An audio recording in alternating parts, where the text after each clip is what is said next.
یہ انتہائی عاجزی ہے کہنے والے کی. اس نے بالکل اپنے آپ کو ختم کر کے کہا کہ میں قابل تو نہیں تھا اور میں پھر تکلیف دیتا کہ میری طرف دیکھیں اسپیشل میرے لیے وقت نکالیں. پر کرم یہ ہوا کہ مجھ پہ محشر میں نصیر ان کی نظر پڑ ہی گئی. کہنے والے اسے کہتے ہیں خدا کا کرنا.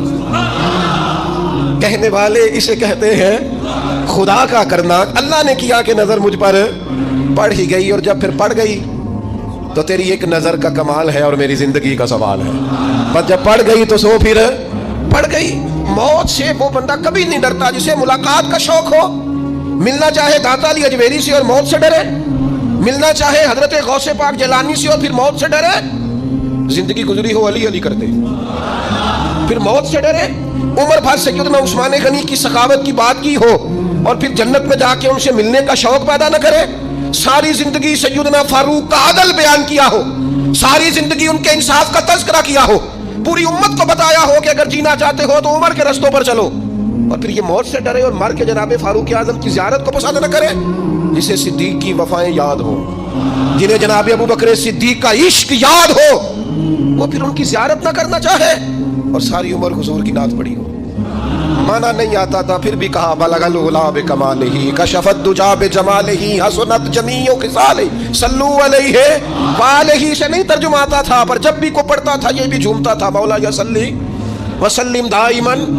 میں آپ کو بتاتا ہوں توتلا آدمی, توتلا اور دیوانہ مجذوب بیچارہ, سمجھ نہیں, توتلا بولنا بھی ٹھیک نہیں آتا. مجھے نماز کا سلام پھرا تو وہ جلدی آ گئے. وہ ایک مجذوب آدمی تھے, سادے تھے, تو سلام لی تو کہنے لگے میں گل کرنی سی. تو میں نے ان سے کہا کہ تھوڑی دیر کے بعد ملتے ہیں. 7 آدمی ہیں, اللہ مجھے معاف کرے, میں کوئی نقل تو نہیں ان کی اتار سکتا. اس زبان کو ہم توتلی نہیں کہتے, ہم اس زبان کو بلالی زبان کہتے ہیں. یہ بڑی خوبصورت زبان ہوتی ہے. یہ جو توتلے لب و لہجے ہوتے ہیں نا, وہ جب بچہ پوری طور پہ اماں نہیں کہہ سکتا, توتلا ہوتا ہے, تو کوئی مزہ آتا ہے اماں کو اماں کہلوانے میں. جب وہ پوری طور پر باپ کو بابا نہیں کہہ سکتا اور توتلا ہوتا ہے تو کوئی مزہ آتا ہے کہنے میں. وہ جب دادی نانی دادا کہتا ہے تو دادے کا دل کرتا ہے یہ 100 بار کہے, کیونکہ اسے کہنا نہیں نہ آتا. لیکن اس توتلاہٹ میں جو اس کو لطف آتا ہے. مجھے بڑے لوگ آ کے شعر سناتے ہیں, میں نے بڑے خوشگلو نعت خوانوں سے زندگی میں سنا ہے. وہ صاحب میرے پاس آئے اور میں نے کہا بعد میں ملیں گے. تو سادہ آدمی ہے, مجذوب ہے, پورا شعور نہیں رکھتا. مجھے کہنے لگا مصطفیٰ جان رحمت کے بعد, مصطفیٰ جان رحمت پہ لاکھوں سلام کے بعد, یعنی مانا یہ تھا کہ سلام کے بعد. تو اب بڑے بڑے سریلے بندوں سے بھی بندہ سنتا ہے, میرا دل کرے. اور میں نے جان بوجھ کے ان سے کہا دوبارہ کیا جی ذرا, کیونکہ توتلے تھے نا. میں نے کہا تو کہنے لگے مصطفیٰ جان رحمت پہ لاکھوں سلام کے بعد. وہ میرے عزیز یاد رکھو, ساری زندگی حضور کی نعتیں پڑھی, نبی پاک کے تذکرے سنے, اب موت سے ڈر جائیں. حالانکہ موت تو ایک پل ہے, پل سے گزریں گے تو سامنے اللہ کا دیدار بھی ہوگا, مدینے والے کی زیارت بھی نصیب ہوگی. تو زیارت ہوگی اور ہر نظر کانپ اٹھے کہ محشر کے دن خوف سے ہر کلیجہ دہل جائے گا. اوڑھ کر کالا جبہ وہ آ جائیں گے اور سارے محشر کا نقشہ بدل جائے گا. یہ موت کا خوف نکالنے والی چیزیں ہیں, ڈر. اچھا مجھے ایک بات بتائیں, یہ میں امید کی بات کرنے لگا ہوں. چلیں اب یہ بات تو مشکل ہے پر کرنی پڑے گی, مجبوری ہے. کبھی کبھی ابا جی سے مار بھی پڑ جاتی ہے بندے کو, گھر میں کو 2-4 لگ بھی جاتی ہیں.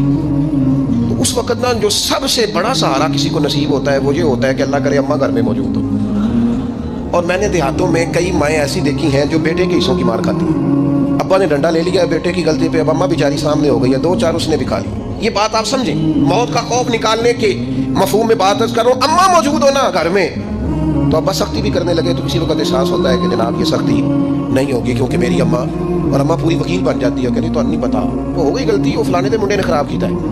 حالانکہ ہو سکتا ہے اس نے اس کو بھی خراب کیا ہو, لیکن وہ اماں وکیل ہے, وہ وکالت کر رہی ہے اور وہ بے لوز کر رہی ہے. ہوتا ہے ایسے, اس بات کو سمجھ لے اچھے طور پر. موت کا خوف نہیں, ڈر نہیں, اس لیے کہ گھر میں ماں موجود ہو تو باپ کا ڈر نہیں ہوتا. تو قبر حشر میں تو رسول کریم موجود ہے, وہاں تو نبی کریم موجود ہے, وہاں تو اللہ کریم اپنی رحمت فرمائے گا بندوں پر. اس لیے خوف نہیں, پینک نہیں. اپنی غلطیوں کا احساس ضرور کریں, اپنے اعمال پر توجہ ضرور دیں, لیکن موت کے خوف تلے دبتے نہ جائیں. انشاءاللہ صبح قیامت کرم ہوگا. میرے نبی پاک علیہ الصلوۃ والسلام نے تو فرمایا ہے بس ہم نے ایمان کامل لے کے جانا ہے دنیا میں. حضور نے فرمایا ہے جس طرح 14ویں رات کا چاند چمکتا ہے اس طرح میرے غلاموں کے چہرے چمکیں گے قیامت میں. اللہ کے رسول صلی اللہ علیہ وسلم فرماتے ہیں جسم کے جن جن حصوں پر وضو کا پانی لگتا رہا وہ قیامت میں چمکیں گے. دور سے لوگ ان کا نور دیکھیں گے, پتہ چلے گا وہ محمد عربی کے غلام آ رہے ہیں. یہ کرم ہوگا صبح قیامت، یہ عطائیں ہوں. اس لیے مومن موت سے ڈرتا. سیدنا بلال حبشی رضی اللہ تعالیٰ عنہ، آخری وقت ہے، نزع کا عالم طاری ہے. اور یہ گفتگو دیکھیں غلاموں کی. آپ کی اہلیہ رو پڑی، کہنے لگی ہائے ہائے افسوس. حضرت بلال فرمانے لگے کیا ہوا؟ کہنے لگی افسوس ہے کہ آپ دنیا سے جا رہے ہیں. تو حضرت بلال نے مضمون ہی بدل دیا، سوچ کا زاویہ ہی بدل دیا. فرمانے لگے یہ افسوس کا مقام نہیں، یہ تو خوشی کا مقام ہے. اس لیے کہ میری آج آنکھیں بند ہوں گی، قبر میں کھلیں گی، مدینے والے محبوب سے بھی ملوں گا، حضور کے غلاموں سے بھی ملوں گا صلی اللہ تعالیٰ علیہ وسلم. تو موت تو مقام مسرت ہے، اور اگر یہ مل جائے زندگی میں. ایک بدو ایمان لے آئے، ابن ماجہ میں موجود ہے. حضرت ابو ہریرہ رضی اللہ تعالیٰ عنہ حدیث کے راوی ہیں، فرماتے ہیں کہ بدو ایمان لائے اور انہوں نے حضور علیہ السلام کے ساتھ ہجرت بھی کی. ابن ماجہ میں موجود ہے. تو نبی پاک علیہ السلام نے انہیں ایک صحابی کے ساتھ کر دیا. اب ان کے کام کاج میں مصروف ہو گئے ان کے ساتھ. تو حضور علیہ السلام نے ایک جگہ سے مال غنیمت آیا. تو طریقہ مبارکہ یہ تھا کہ مال غنیمت میں سب کو حصہ دیا جاتا تھا.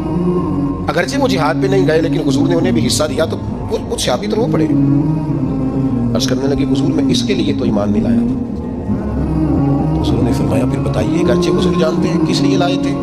عرض کی حضور میں تو اس لیے ایمان لایا تھا کہ میں رب کی راہ میں لڑوں گا اور میں اپنی جان پیش کروں گا. میں شہادت کے لیے ایمان لایا تھا، مجھے یہ مال دولت نہیں چاہیے. تھوڑی ہی دیر گزری کہ ایک اور مارکے کا اعلان ہو گیا، جنگ کا اعلان ہو گیا. حضور نے فرمایا چلو. وہ گئے اور چند ہی لمحے گزرے کہ وہ میدان میں اترے اور پھر شہید ہو گئے. صحابہ کرام ان کی مقدس لاش مبارک کو اٹھا کے محبوب کے قدموں میں لائے. تو نبی کریم نے کیا خوبصورت بات ارشاد فرمائی. حضور فرمانے لگے دیکھو اس نے اللہ کی تصدیق کی ہے تو رب نے بھی اس کی تصدیق فرما دی. اور پھر یہ دو جملے محبوب کہتے کہتے اٹھے اور پھر حضور نے اپنا جبہ مبارک اتارا اور اتار کے فرمایا اس بندے کو نا اس جبے میں کفن دے دو، اس میں اسے کفن دو، اس لیے کہ تو شہادت کے لیے ایمان لایا. موت کی آنکھوں میں آنکھیں ڈال کے جیا، اپنی زندگی کمزور نہ گزارو. مسلمانوں پہ کافر کا روب طاری ہو گیا ہے. ایک تو ہوتا ہے نا کہ کوئی مدد کرنا، کوئی آگے بڑھنا، فلسطین کا نام تک نہیں لے رہے حکمران زبان سے، ذکر تک نہیں کر رہے، چینل ذکر نہیں کر رہے. اتنا روب، اتنا کفر کا خوف، صرف اس لیے کہ ہمیں موت کا ڈر ہے. مر جائیں گے تو بستر پہ نہیں مریں گے، بیماریوں سے نہیں مر جاتے لوگ. خدا کے بندو اپنی زندگی میں اتنا خوف اگر موت کا پیدا کر لو گے. حضرت سعید ابن جبیر رضی اللہ تعالیٰ عنہ بہت بڑے فقیہ تھے. حجاج بن یوسف نے بلایا اور کہنے لگا میں تمہیں موت دینے لگا ہوں، مار دوں گا تمہیں. بڑا ظالم آدمی تھا، بڑے لوگ اس نے قتل کیے تھے. حضرت سعید رضی اللہ تعالیٰ عنہ مسکرا پڑے اور غصے میں آیا. کہنے لگا کیوں ہنستے ہو؟ فرمانے لگے تو بڑا بیوقوف ہے، تجھے کس نے کہا زندگی اور موت تیرے ہاتھ میں، یہ تو تب آئے گی جب میرا رب چاہے گا. کہنے لگا لے جاؤ ان کو اور جا کے قتل کر دو. تو جب جلال لے جا رہے تھے تو آپ اور کھل کے مسکرائے، ہنسے. یہ آپ کی طاقت ہے کہ موت کو دیکھ کے مسکراہٹ ہو، لبوں پہ تبسم رقصہ، مسکرائے. جب آپ مسکرا رہے تھے تو اس کو اور غصہ ہے، واپس بلایا. کہنے لگا مسکراتے کیوں ہو؟ فرمانے لگے تیری جرت پہ مسکرا رہا ہوں، اور اس بات پہ مسکرا رہا ہوں کہ رب کتنا بے نیاز ہے، تیرے جیسے لوگوں کو بھی مہلت دے رکھی ہے، کتنا بے نیاز ہے، تیرے جیسے لوگوں کو مہلت. اور اس سے کہنے لگا میرے سامنے قتل کرو. حضرت سعید ابن جبیر رضی اللہ تعالیٰ عنہ نے منہ کعبے کی طرف کر کے پڑھنا شروع کیا. انی وجہت وجہی للذی فطر السماوات والارض حنیفا وما انا من المشرکین. آپ یہ پڑھ رہے تھے تو کہنے لگا اس کا منہ کعبے سے پھیر دو.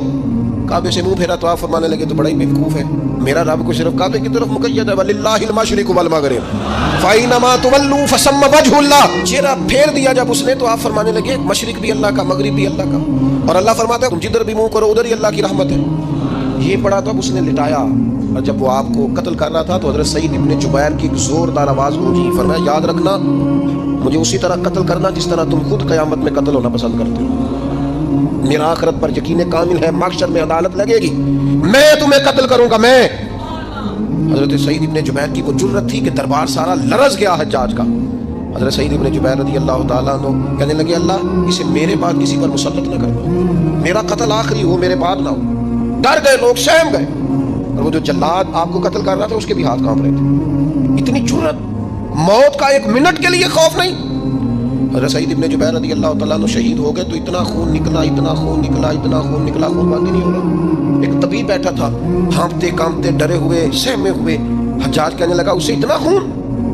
تو کہنے لگا بادشاہ میں نے سالوں مریض دیکھے ہیں، اس کو پتہ چل جائے نا مرنے والا ہوں وہ تو اتنا خوف میں آتا ہے پہلے ہی اس کا سارا خون جم جاتا ہے اور سکڑ جاتا ہے اور اس کا خون جل جاتا ہے. یہ جو بندہ تم نے شہید کیا ہے نا اس میں ایک رتی برابر بھی موت کا خوف نہیں. موت کے خوف سے بے نیاز تھا، اتنا خون نکلا. حضرت سعید ابن جبیر شہید ہوئے اسی دن حجاج کے پیٹ میں درد شروع ہوا، صرف 15 دن حجاج بعد میں زندہ رہا ہے 15 دن، اور ساری رات تڑپتا تھا، کہتا تھا مجھے خواب میں آ کے پیروں سے گھسیٹتے حضرت سعید ابن جبیر، چلاتا تڑپتا 15 دنوں کے اندر۔ طبیبوں نے کہا تیرا جو مرض ہے یہ کوئی آسمانی عذاب ہے۔ میرے عزیز، موت سے ڈرے نہیں، بلکہ جو ظالم ہو ان کو ڈرا دیں، یہ مومن کی شان ہے۔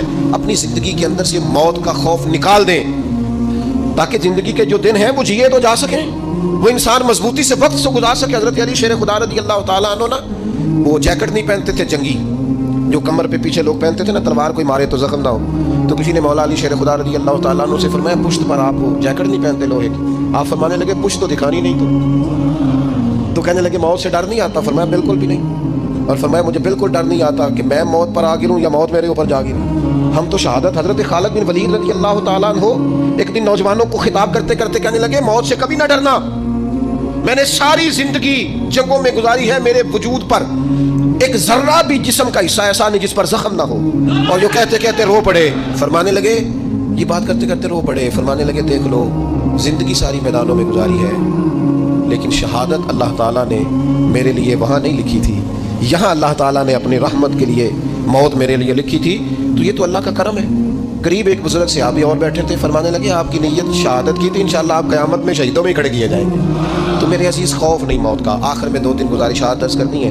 ایک تو میری آپ سے گزارش ہے، جنہوں نے ابھی تک قرآن مجید کی تلاوت شروع نہیں کی، وہ ابھی سے آج سے 10 منٹ ٹائم ہو تو مسجد میں بیٹھ کے ایک رکوع پڑھ کے جائیں، قرآن مجید نہیں چھوڑنا۔ رمضان کا تعارف یہ ہے کہ شہر رمضان الذی انزل فیہ القرآن، تو قرآن مجید سے دلچسپی۔ دوسری میری گزارش ہے راشن بانٹنے والوں سے بھی کہ مہربانی کریں لائنوں میں لگانا چھوڑ دیں، اور لینے والوں سے بھی میری عرض ہے کہ اللہ تعالیٰ سارا سال عطا کرتا ہے، 3-4 ہزار کے لیے کیوں اپنے آپ کو آپ تکلیف میں ڈالتے ہیں، سارا سال اللہ دیتا ہے۔ اور پھر میری آپ سے یہ بھی اپیل ہوگی کہ طبیعتوں میں حلم پیدا کریں، بردباری پیدا کریں، یہ بڑی ضروری چیز ہے۔ مثبت سوچیں لائیں، روزہ ہماری تربیت کرتا ہے۔ اور پھر آپ سے یہ بھی اپیل کروں گا رمضان شریف کی مقدس گھڑیوں میں صرف اپنے لیے نہیں سوچیں، امت کے لیے سوچیں، بالخصوص فلسطین کے مسلمانوں کے لیے۔ کم از کم دعا مومن کا تیار ہے، وہ تو جم کے کریں اللہ کے حضور۔